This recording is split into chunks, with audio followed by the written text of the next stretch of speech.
Before 1930, watching a war movie meant watching a myth. Audiences saw pristine, choreographed cavalry charges where soldiers found honor on horseback, a world away from the grim realities of the front. The world had just bled through 4 years of the Great War, losing millions to artillery and gas. Yet cinema screens still projected sanitized stories that ignored the fresh physical and psychological scars of the veterans sitting in the audience. As the silent era ended, Hollywood gained a voice, but the technology was restrictive. Early sound recording equipment was so bulky that directors bolted cameras inside soundproof booths, making early talkies look like stiff stage plays. This technical limitation created a crisis for the medium. If the camera couldn't move, cinema would fail to capture the chaotic, mechanized slaughter of modern industrial warfare. Lewis Milestone's 1930 adaptation of All Quiet on the Western Front broke this tradition, forcing audiences to look directly into the abyss of the trenches. The film drew its power from the source material. The novel's author, Erich Maria Remarque, was a veteran of the trenches, and his first-hand perspective grounded the narrative in a horrific, undeniable reality. The story moved the focus away from the grand strategies of generals and down into the mud with Paul Boehmer and his schoolmates. It traded sweeping victories for the daily miseries of hunger, exhaustion, and incoming fire. Focusing entirely on young men treated as expendable resources stripped the battlefield of its grandeur, leaving behind only the terrifying anonymity of modern death. Milestone refused to let the camera remain a static observer. He insisted on mounting the heavy recording equipment onto wheeled carriages, allowing his crew to roam the set.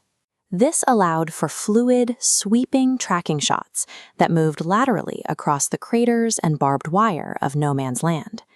These movements simulated the frantic speed of an infantry charge, pulling the camera into the line of fire, where it moved in sync with the soldiers. While other films from 1930 remained stage-bound and theatrical, Milestone's work felt disturbingly immediate, using motion to pull the audience out of their seats and into the chaos.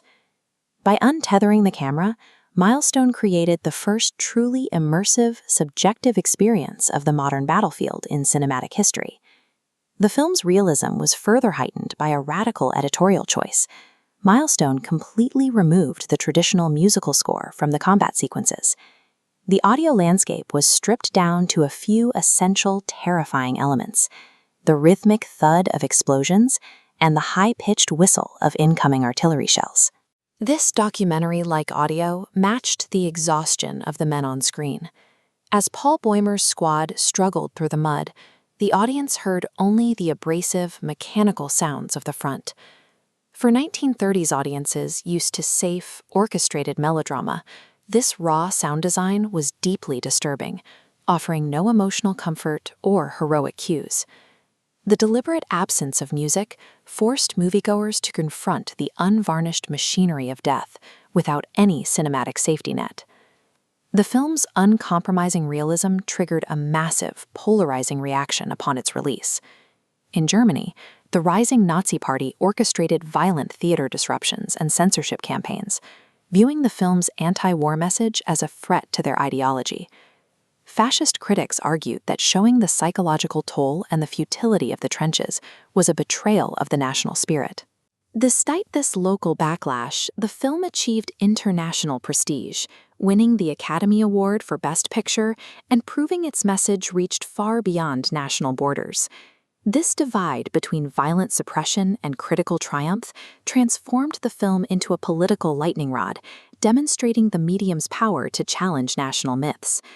Milestone's 1930 innovations, specifically his use of the roaming camera and abrasive sound design, established a framework for capturing combat that would influence the genre for decades. The lineage of those overhead trench shots and isolated, realistic soundscapes can be traced directly to the visceral intensity of modern epics like Saving Private Ryan. Even with today's digital advancements, filmmakers still rely on these structural techniques to convey the weight and panic of life on the front line. All Quiet on the Western Front acted as a witness to history, staring unflinchingly into the trenches to show that the ultimate cost of conflict is the loss of an entire generation.